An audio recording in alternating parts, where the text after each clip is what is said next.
Eleanor Vane, Duchess of Wexcombe, did not scream when her husband's open hand crossed her face in front of 40 guests. She did not stumble against the table she had laid herself that morning, counting each fork twice, each glass rim wiped clean of dust with her own handkerchief. She did not weep, though the hall had gone the particular silence of a room deciding, in real time, whether it was permitted to look away. She lifted 2 fingers to the sting along her cheekbone, once, lightly, the way a woman checks a fact she already suspects to be true, and then let her hand fall back to her side. The ribbon at her throat had snapped in the turning. Her father's seal ring, brass, unfashionable, the one thing of his she had never sold even in the leanest year of her girlhood, lay now on the flagstones between the hem of her own grey silk and the hem of Lady Sophia Vance's borrowed blue one. She did not reach for it. Not yet. It was her son who moved first. Peter was 6 years old, and he crossed the width of the receiving hall at a dead run, past the frozen orchestra and the abandoned trays of ratafia, and took his father's hand, the hand that had done it, in both of his own small ones. He said nothing at all. He simply held it, the way one holds a door one is afraid will slam again, and that, more than anything shouted in that room in the next several minutes, was what made the Duke of Wexcombe go white to the lips. By the time frost came to Wexcombe that year, the county would no longer speak of the Duke's temper. They would speak of what his wife had built out of the wreckage of it. But that was 4 seasons distant, and on this particular October evening, in a hall still smelling of beeswax and hothouse lilies, all anyone present knew for certain was that the Duchess had been struck, had not fallen, had not wept, and was now bending, unhurried, to retrieve her own dropped ring from the floor. The autumn of 1819 had come to Wexcombe the way it always came, heavy with the smell of turned earth and indifferent to whatever human arithmetic was being conducted beneath its skies. Eleanor had been Duchess for 3 years by then, married in a transaction so plainly stated that no one had troubled to dress it as romance. Her father, Thomas Farrow, had been a country solicitor of considerable means and no particular blood, a man who had spent 30 years teaching gentlemen to read their own contracts, and had died leaving his only daughter a competence, a library, and a habit of writing everything down. The Duke's family had needed capital rather more than they had needed pedigree that year. His own father having nearly ruined the estate a generation before, through debts no one discussed above a whisper. It was, everyone agreed, a sensible match. No one had asked whether it was a happy one, because no one had thought to. For 3 years Eleanor had kept the house the way her father had taught her to keep a ledger, quietly, accurately, and without expectation of praise. She knew which tenant farms were behind on their rents, and which were merely slow to be asked twice. She knew the going price of wool before the factor's man arrived to name it low. She corrected the steward's arithmetic in the margins of his own books, and never once mentioned it aloud. Julian Vane, Duke of Wexcombe, noticed none of this, because it had never occurred to him to look. He was a cold man, not a cruel one, or he had been, until an October evening made the distinction difficult to maintain. His coldness had a shape to it that Eleanor had never been permitted to see the edges of. She had learned early in the marriage that certain rooms of him were locked, and that asking after the key was itself a kind of trespass. Into this arrangement, in the late summer of that year, came Lady Sophia Vance, a widow of the Duke's own age, welcomed to Wexcombe by the Duke's aunt, Lady Constance, as an old family friend in need of quiet country air. Sophia Vance had known Julian Vane before Eleanor Farrow had, in the years before his father's debts made a solicitor's daughter necessary. She was warm in company. The particular whey cream is warm before it turns, pleasant to the tongue, and easy to mistake for kindness. She was, Eleanor observed within a fortnight, extremely interested in the household books. By September there was a discrepancy in the harvest accounts, £640, unaccounted for, traced by a hand that resembled Eleanor's own, just closely enough to be believed by anyone who was already prepared to believe the worst of her. Lady Constance carried the discovery to her nephew, the way one carries a lit taper into a room full of dry hay, with great solemnity and no apparent understanding of what she was about to do. The harvest gathering was set for the 2nd week of October, 40 guests invited, the good silver taken from storage, candles enough to make the hall look, for one evening, like something out of a better marriage than the one it was hosting. And that was how the evening began, with music and lilies, and no one in the room yet knowing that, before the last course was cleared, the Duchess of Wexcombe would be struck in front of all of them, and would not fall, and would bend, unhurried, to pick up her own ring from the floor. The gathering had reached its 3rd hour before Lady Constance made her move. She waited. Eleanor would understand only later, for the moment when the wine had done its patient work, and the guests were loose enough to remember everything and repeat none of it kindly. She rose from her chair near the Duke's right hand, Sophia Vance seated at his left, a placement no one had questioned aloud, though several had noted it, and she produced, from the reticule at her wrist, a single folded sheet of paper. "Julian," she said, "I would not trouble you with household matters before your guests, were the matter not so very troubling." She said the word troubling twice, Eleanor noticed, the way a woman lays a card down slowly to be sure the table has seen its face. The Duke read the paper in silence. Eleanor watched something in his jaw set the way ground sets before a frost, not suddenly, but completely. "Explain this," he said, and held the sheet toward her across the width of the table, so that she had to rise and cross to take it, in front of 40 people who had stopped pretending to eat. She read it once, carefully, the way her father had taught her to read any document put in front of her by a man in a hurry to be believed. "I have never seen this ledger," she said. "The hand is close to mine. It is not mine. I would ask to see the original entry beside it, and the steward's counterbook from the same quarter, before anyone concludes anything at all." "You would ask," the Duke repeated, and there was something in his voice that was not quite anger yet, only its foundation being poured. "My aunt has shown me £640, gone from an account you alone hold the key to, and you would ask." "I would ask," Eleanor said again, "because that is what the evidence requires, and because I did not take your money, Julian. And a document is not proof merely for having been written down with confidence." It was Sophia Vance who spoke next, softly to no one in particular, in the pleasant, carrying voice of a woman who has rehearsed sounding as though she has not rehearsed anything. "I have always said," she murmured, "that a man in your position needs a wife who can be trusted absolutely, or not trusted at all. There is no useful middle country in a marriage, is there?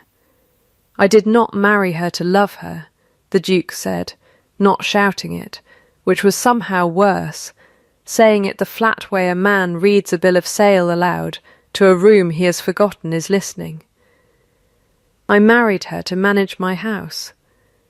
And now, it appears, she cannot even do that." The hall had gone very quiet by then, the particular quiet of 40 people, calculating how much of this they were meant to have heard. Eleanor did not raise her voice. "Then you have married a woman for a purpose she has performed faithfully for 3 years, she said, and you are prepared to believe a forgery over her, on the word of a guest who arrived in this county in July, and a ledger no one has troubled to verify. I would ask you to consider what that says of your judgment, before you ask what it says of mine. It was, she would think much later, the word judgment that did it. He crossed the space between them in 2 steps and struck her across the face with the back of his hand, and the room made the sound a room makes when air is taken out of it all at once.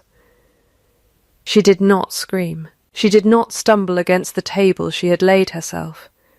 She did not weep, though her eyes stung fiercely, and her ears rang with a high thin note that had nothing to do with the orchestra. She touched her cheek once, lightly, and let her hand fall. Her father's ring, loosed from its ribbon in the turn of her body, struck the flagstones and rolled to rest between her own hymn and Sophia Vance's borrowed blue silk. It was Peter who moved first, small and fast and utterly, without ceremony, and took his father's hand in both of his, and held it, and said nothing at all. The Duke of Wexcombe went white to the lips, and did not move again for the length of several long breaths. Eleanor bent, unhurried, and picked up her ring, and closed her fingers around it, and looked at the assembled 40 guests with a composure that cost her more than any of them would ever know the price of. "Forgive the interruption to your evening," she said, in a voice that did not shake. "I find I have accounts of my own to attend to." And she took her son's free hand, and walked out of the hall she had decorated with her own hands that morning, and did not look back once. In her chamber she allowed herself exactly 1/4 of an hour by the mantel clock, which had been her father's habit before her, grief taken in a measured dose, like medicine. Never more than the day could afford. She sat with Peter's head against her shoulder, and let the tears come for those 15 minutes precisely. And then she stood, and washed her face in cold water, and put the feeling away, in the place she had always kept such things, a locked drawer of the mind she had built for herself in girlhood, and never once needed so badly as she needed it now. Mrs. Prudence Hale, the housekeeper, found her an hour later at the small writing desk in her sitting room, a fresh sheet of paper before her, dated and headed in her own steady hand. "You ought to be resting, Your Grace, Mrs.," Hale said, setting down a tray she had not been asked to bring. "I ought to be believed," Eleanor said. "Since I am not, I will settle for being accurate." She dipped her pen. "My father used to say that paper remembers what people conveniently forget. I find I have a great deal I would like remembered."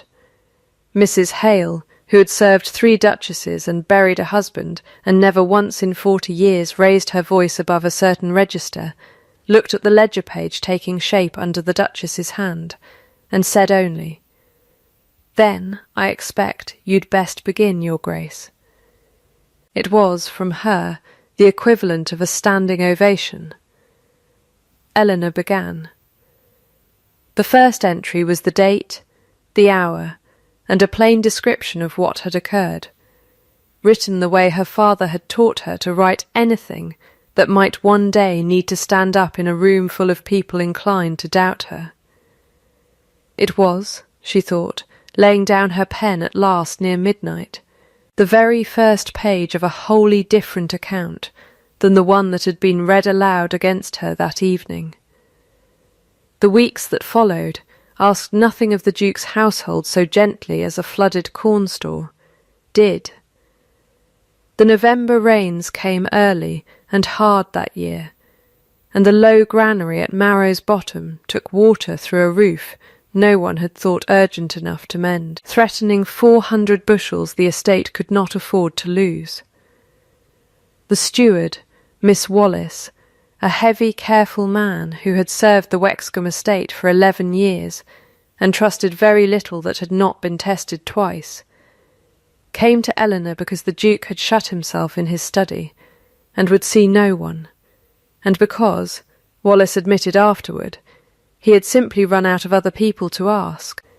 She did not weep over the ruined roof any more than she had wept over her own struck cheek.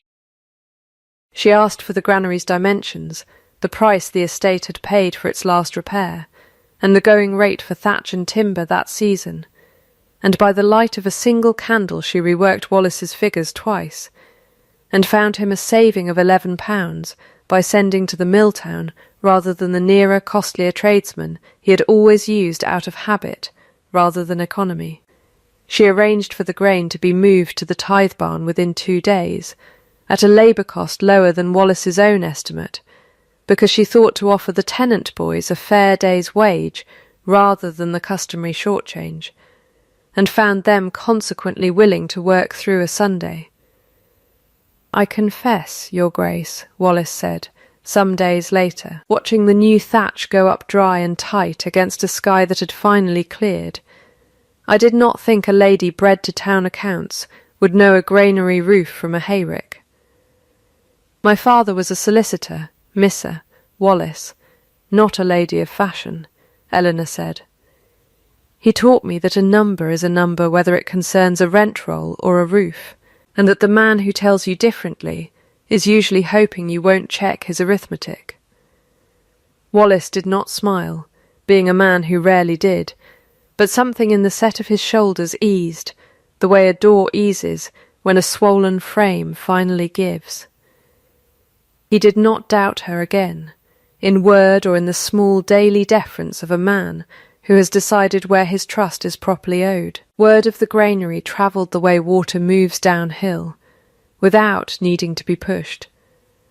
By the second week of December, tenants at Marrow's Bottom were telling tenants at Ashcott that the Duchess had saved the harvest with a pencil and a candle while the Duke sat locked in his study, and the telling did not lose accuracy in the travelling, only warmth. The Duke himself noticed nothing directly. He noticed, rather, the way a man notices weather changing behind a shuttered window, a difference in the quality of light before he has trouble to open the shutter and look. He saw the corrected ledger in Wallace's hand, and recognised, without wanting to, the neat, unhesitating figures as his wife's. He heard, from a groom who did not know he was being overheard, that the tenants at Marrow's Bottom had taken to calling her the Duchess with the candle. He said nothing of any of it to anyone. But he did not scowl one evening, when she entered the breakfast-room before him, which was itself so unusual a thing that Mrs. Hale mentioned it to the cook, who mentioned it to no one, because she did not believe it herself. A letter arrived for Eleanor in the 3rd week of December, in a small, careful, old-fashioned hand she had not seen in some years. It was from Aldous Gray, who had clerked for her father for 2 decades, and now kept a small practice of his own in the county town, precise and incorruptible, and entirely unmoved by titles. "Your Grace," it read, "I have had occasion, in settling an old matter of your late father's papers, to come across something I believe concerns the account presently in dispute at Wexcombe. I would not commit it to a letter that might be read by other eyes. I would ask that you call upon me, at your earliest convenience, and bring nothing with you but your own memory of your father's hand." She read it twice, folded it once, and sat a long moment with her palm flat against the desk, the way a woman rests her hand against a door she is about to open onto a room she has waited a long time to see the inside of. "Mrs. Hale," she said, "I find I have business in the county town." Winter deepened at Wexcombe, and with it came a second, smaller trial that told the county rather more than the first had. The roof at Marrow's Bottom had been mended. Now the tenants who had mended it were owed. Wallace had, in previous years, paid day labour at 8p, a wage he defended as customary, and Eleanor considered indefensible given the price of bread that season. She raised it to £1 without asking the Duke's leave, because the household accounts were, on paper if not yet in practice, hers to keep, and because her father had taught her that a man who underpays honest labour is merely borrowing trouble at interest. Word of the raised wage reached the Duke before word of the reasoning behind it did, and for one evening it seemed the household might tip back into the old suspicion. But Wallace, unbidden, told him plainly that the men had worked a wet Sunday for that shilling, and would have worked a second for less thanks, and would not have worked at all. The previous winter, for the old wage, and Wallace's own poor management of it. The Duke said nothing in reply, but he did not countermand the wage, and that, from him, was its own kind of sentence. It was Mrs. Hale who finally told Eleanor what she had long suspected of the man she had married, though she told it sideways, the way the old housekeeper told most things that mattered. His Grace's mother left this house when he was 7, she said, folding linen with great attention to the folding. Left for a richer man and a warmer climate, and left his father to discover, some months after, that she had taken rather more from the strong-box on her way out than anyone had thought to guard. His father never trusted a devoted-looking woman again as long as he lived, and taught his son the same lesson before the boy was old enough to know it was only one man's grief dressed up as wisdom. I do not excuse his Grace, your Grace. I only tell you what shaped the hand that struck you, so that you might know it was fear, not hatred, that swung it. Eleanor sat with that a long while. Fear does not excuse a blow, she said finally. No, Mrs., Hale agreed. It only explains why he was so ready to believe one lie, and so slow to disbelieve it once it had been dressed as another man's ledger. Lady Sophia Vance, meanwhile, had not been idle through the granaries mending, or the wages raising. She had gone, twice now, to Lady Constance, with soft suggestions that the Duchess's sudden competence was itself suspicious, that a woman so quick with figures might be quick with forged ones as well, and had begun, delicately, to raise the question of whether Eleanor might not be more comfortably settled at the Dower House until the matter of the missing £640 was properly resolved. The Duke had not yet agreed to it. But he had not yet refused it either, and the county, sharp-eared as counties are, had begun to notice that too. Eleanor drove to the county town on a hard bright morning in early January, the frost still silvering the hedgerows, and found Aldous Gray exactly where she had left him in memory a decade before, small, spectacled, surrounded by boxes of paper he treated with more tenderness than most men treat their children. "Your father kept everything, your Grace," he said, by way of greeting, which was a great trial to me for 20 years, and is now, I find, rather useful. He laid a ledger before her, its cover soft with age. This is his own firm's account book from the year in question. Every entry in his hand, every sum reconciled to the penny, as was his habit. He turned to a marked page. There is no £640 unaccounted for anywhere in your father's dealings with Wexcombe, your Grace. There never was. Whatever discrepancy exists, it was invented whole, and invented recently, in a hand made to resemble yours by someone who had clearly studied your correspondence rather too closely. Eleanor sat very still. "Then the fraud is not mine, and it is not even old," she said. "It is being committed now, against me, by someone inside my own house." "That would be my reading of it," Gray said. "I would ask, your Grace, before you act on it, that we be very certain, and very patient. A false accusation answered too quickly looks like panic, answered with proof, and in its own time, it looks like the truth simply arriving where it was always going." She returned to Wexcombe that evening with the old ledger wrapped carefully against the cold, and found the Duke waiting for her in the hall.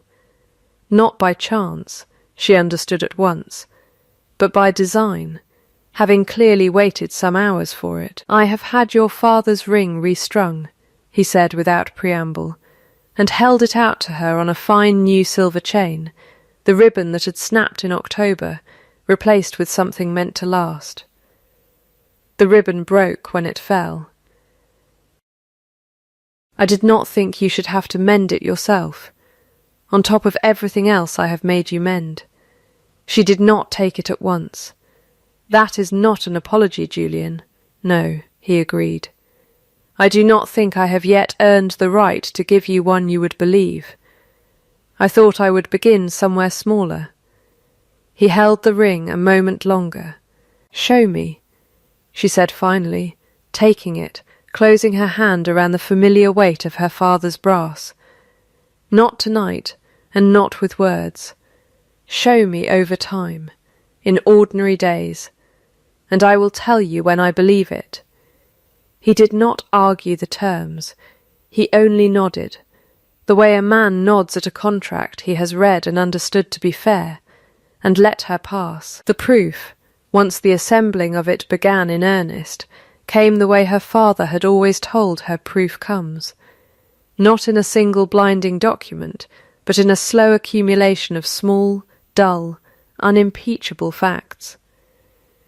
Gray traced the forged ledger's true origin to an entry supposedly recording £900 paid for repairs to the east barns, work that the mason of record, a plain, irritable man named Coombs, swore under Gray's careful questioning had never been commissioned, and certainly never performed. "I'd remember £900 of work I never lifted a trowel for," Coombs said, not troubling to hide his contempt for the suggestion otherwise. "I'd remember it the way a man remembers a debt he's owed and never paid." The hand behind the forged entries, once Gray and Eleanor set the ledgers side by side under good daylight, showed the particular tells of a writer trying very hard to disguise a natural slant that betrayed itself in every looping capital. It was, once seen, unmistakably Sophia Vance's own hand, imperfectly disguised, working in concert with a dismissed understeward named Josiah Fenn, turned off the estate the previous spring for petty dishonesty, and evidently willing, for a price, to turn his skill with a pen toward a larger one. They found Fenn at a coaching inn 2 counties distant, run to ground by a stable boy who remembered him and was glad, for £1 and the promise of no trouble for himself, to say where he had gone. It was Mr. Edmund Locke, a precise, unhurried solicitor engaged by Gray for exactly this purpose, who conducted the questioning, and Fenn, faced with the original ledgers, and a lawyer who plainly already knew the answers to every question he asked, confessed within the hour to forging the £900 entry at Lady Sophia Vance's instruction and for her payment. In the hope of seeing the Duchess removed from the house, and the Duke's confidence restored to a woman he had once, before his marriage, hoped to keep it. Sophia Vance, sensing the ground shifting beneath her, though not yet the whole of how far it had shifted, moved first with the only weapon she had left. She went to the Duke privately, tearful in a way Eleanor never was, and suggested that the Duchess herself, desperate to conceal her own guilt, had likely forged the counter-evidence now being assembled against her, and further, delicately, that the county might do well to wonder whether a boy of 6 had truly intervened between father and mother out of instinct, or whether he had been coached to it by a woman skilled in arranging a scene to her own advantage. It was the mention of Peter that told Eleanor, more than anything else, precisely what kind of woman she was dealing with. She received the account of it from Mrs. Hale, with her hands very still in her lap, and allowed herself exactly the length of one held breath before she said, "She has made a serious error." She has decided that because I do not weep, I do not feel. I feel a great deal, Mrs. Hale. I have simply decided to spend it on something more useful than tears. Then she asked Grey and Locke to prepare everything for a public hearing, because a private word from the Duke would settle nothing that the county's own whispering had not already unsettled. The hearing was set for the last week of January, in the assembly rooms at the county town, before the sitting magistrate and such of the gentry and tenantry as cared to attend, which proved to be nearly all of them. Eleanor dressed plainly that morning, in grey, her father's ring on its new silver chain visible at her throat rather than hidden beneath her collar, and she thought, fastening it, that she had spent 3 months building toward precisely this ordinary morning without once knowing that was what she was doing. The assembly rooms were full by the appointed hour. The gentry seated near the front out of habit, the tenant families further back out of the same habit, though Eleanor had privately hoped, and rather thought, that the distance would not matter today. Lady Constance sat near the Duke, her composure already fraying at its edges. Sophia Vance sat a little apart, in blue again, her chin at the particular angle of a woman who has decided to brazen out a thing she suspects is already lost. Eleanor rose when Locke called upon her, and laid her father's original ledger on the table before the magistrate, open to the marked page, beside the forged household account it contradicted line for line. "I will not ask this room to take my word over a document," she said, her voice carrying without effort into every corner of the hall. "I will ask it to compare 2 documents, in 2 different hands, and decide for itself which one was written by a man keeping honest accounts for 20 years, and which one was written by someone in a hurry to be believed." Coombs the mason spoke next, plainly, and without polish, confirming he had never been paid nor commissioned for the barn repairs the forged ledger claimed. A stable boy, no more than 14, and plainly terrified to be addressed by a magistrate, testified in a small clear voice that he had twice seen Lady Sophia Vance meet privately with Josiah Fenn near the old Dovecote in the months before the harvest gathering.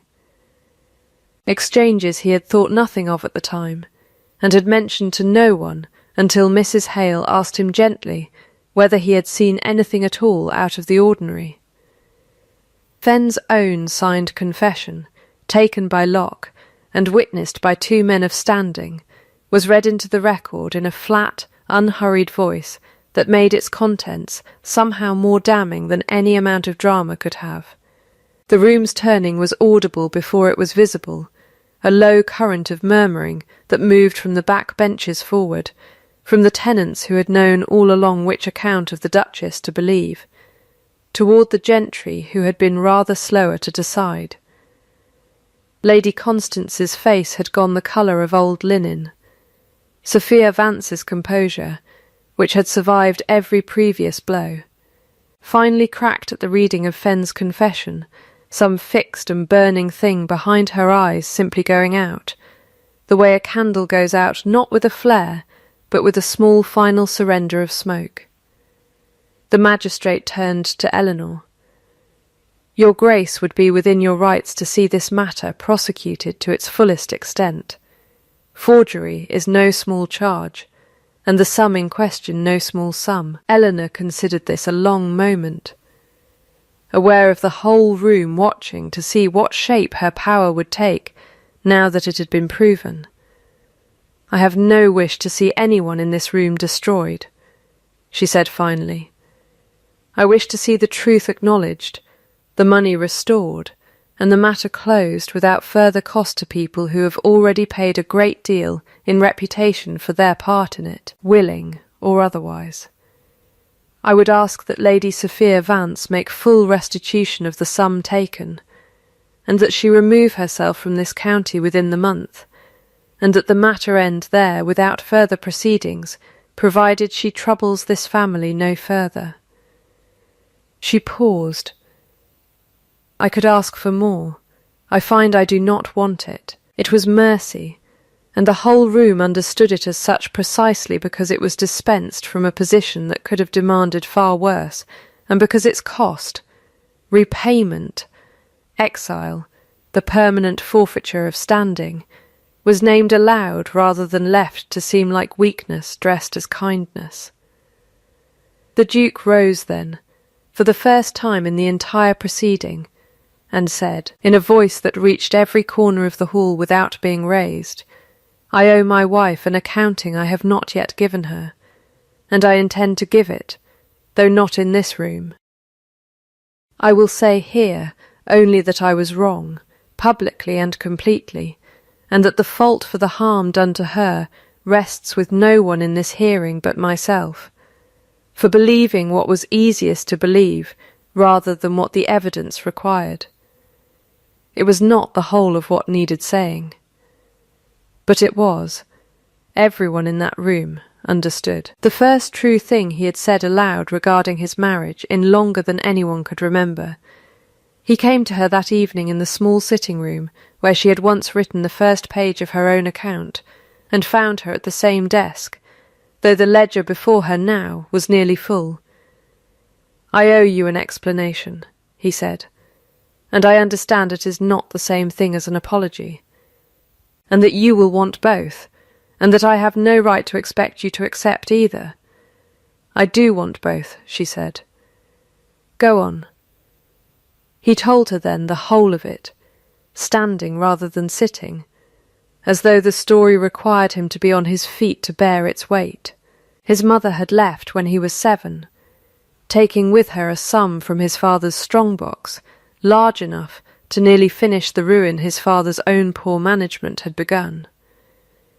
His father had raised him afterward on a single doctrine, repeated so often it had worn a groove in him, the way water wears a groove in stone, that a woman's devotion was the most dangerous thing in a house, precisely because it was the hardest to see through until it was too late. He had married Eleanor believing capability was safer than affection, because capability could be measured and affection could not, and when Lady Constance had brought him a piece of paper suggesting her capability was itself a lie, he had believed it faster and more completely than he would ever have believed a stranger, because some old frightened part of him had been waiting 27 years for exactly that proof to arrive. "That is the explanation," Eleanor said, when he had finished. "It is not nothing. It does not excuse the hand that struck me, and I think you know that, or you would not have told it standing up like a man confessing to a magistrate rather than a man asking his wife's pardon." "I know it," he said. "The apology is separate, and it is this. I am sorry.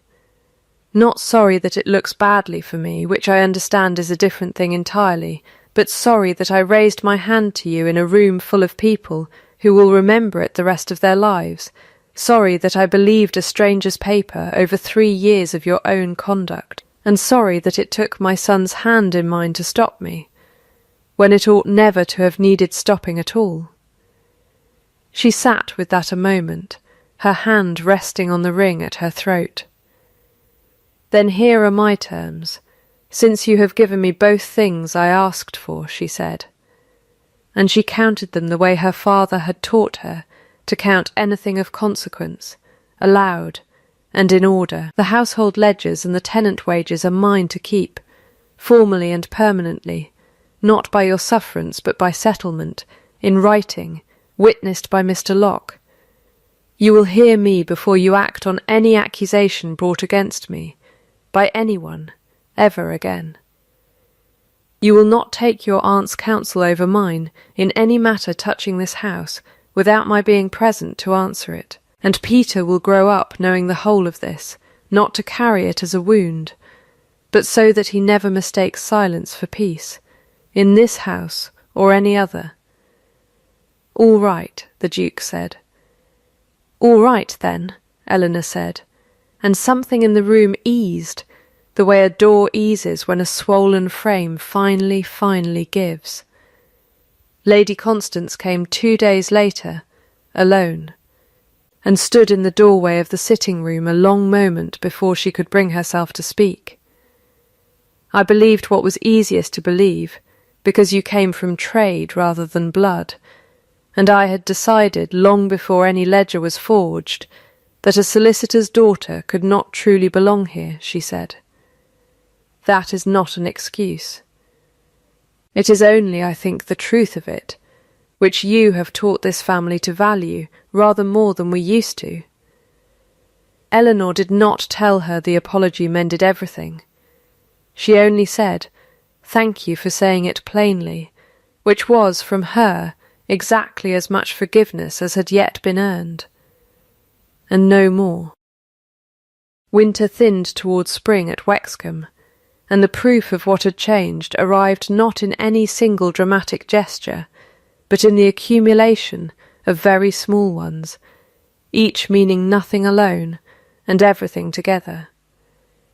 The Duke began bringing her tea before she asked for it, and learned after several tries precisely how she liked it. He took to sitting beside her over the ledgers in the evening, not correcting her figures, which had never needed correcting, but simply present, learning the names of tenants he had never troubled to learn before.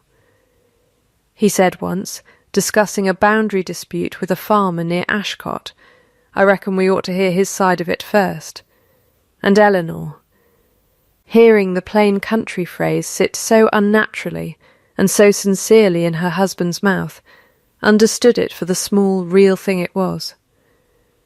There was one relapse, in March, when a tenant family fell behind on their rent, through no fault but a hard winter, and the Duke, out of some old paternal habit he had not yet fully unlearned, forgave the arrears himself, without consulting her, the way his own father might once have done, deciding for a household he had sworn to decide nothing in without her. She named it calmly that evening, not as betrayal but as pattern. That decision was mine to share in the making of. Julian, whatever the outcome. You did not do wrong by the family. You did wrong by our agreement. He did not argue. He went the next morning and told Wallace, in front of 2 other men, that the Duchess's word stood equal to his own in every matter touching the estate's accounts, and that anyone who forgot it a second time would answer to him for it. She wept in front of him only once. In April, all of it at once. The struck cheek, the forged ledger, the long quarter hours of counted grief finally spent past their ration, and he did not try to fix it or hurry it. He sat beside her and was simply still, the way a house is still when a storm has finally passed over it and left it standing. "I told someone once that I did not marry you to love you," he said, when she had gone quiet again. "I have never regretted a sentence more in my life. You are not useful to me, Eleanor. You are necessary, and there is a difference, and I have only just learnt it well enough to say it properly. I choose you. I have been choosing you in small ways for months now, and I mean to keep choosing you every morning I wake in this house, for as long as you'll allow it." "All right," she said. "All right, then," he said, and it was, between them, the whole of a treaty. 2 years passed the way years do at a working estate, marked more by harvests than by dates. Lady Sophia Vance lived quietly now in a distant town, her name unspoken in Wexcombe society, the £900 long since repaid in full. Josiah Fenn, having confessed honestly when it cost him everything to do so, found work as a clerk in Gray's own practice, watched carefully and given, at last, the chance to be exactly as honest as he had once failed to be. Lady Constance came to dinner twice a year now, humbled in a way that suited her better than her old certainty ever had. Aldous Gray retired the following spring, and the new school building at Wexcombe bore. at his own quiet insistence, a small brass plaque with his name on it beside the Duchess's. For it was a school, in the end, that Wexcombe built to outlast the whole affair. A plain stone building at the crossroads near Marrow's Bottom, its charter funded from the estate, and its first lesson, taught by Eleanor herself in its opening week, an arithmetic lesson, because she had always believed a person who could check her own figures could never again be made to believe a lie merely for having been written down with confidence. Beside the school stood a board, renewed each quarter day, listing every labourer's fair wage in plain figures for any tenant to check against his own pay, a practice the county's other estates were, rather sheepishly, beginning to copy. The charter for the school was sealed, on the day of its opening, with a single brass seal ring pressed into warm wax by the Duke's own hand, Eleanor's hand steadying his, her father's mark stamped now, not upon a solicitor's private contract, but upon a public promise that would outlive every person who had signed it. Peter, 8 years old now, kept his own small ledger of the estate's affairs, a habit his mother had begun teaching him almost as soon as he could hold a pen. And the house at Wexcombe, which had once held its breath through every cold season of that marriage, was said by everyone who visited it now to feel, quite simply, like a house that had finally learned to exhale. She had not asked to be struck into being seen. No one asks for that, and no one should have to earn safety through what she survived that October evening. But having been struck, she had refused every easier road afterward. She had not screamed, and she had not fled, and she had not waited to be pitied back into visibility. She had built, instead, the slow, unglamorous way, with ledgers and patience, and a ring that had once marked a dead man's private business, and now sealed a whole county's public fairness. Not because a blow deserved thanks, but because a life, once nearly erased, is owed the dignity of being written back in by its own hand. Not because love arrived to rescue her, but because she had made herself, long before love returned, a woman impossible to overlook, impossible to misprice, impossible to unsee. She had stopped asking to be valued. She had made herself, ledger by ledger, day by ordinary day, a fact no one in that county could any longer afford to get wrong. And a fact, once proven, is not a thing that can be struck back down.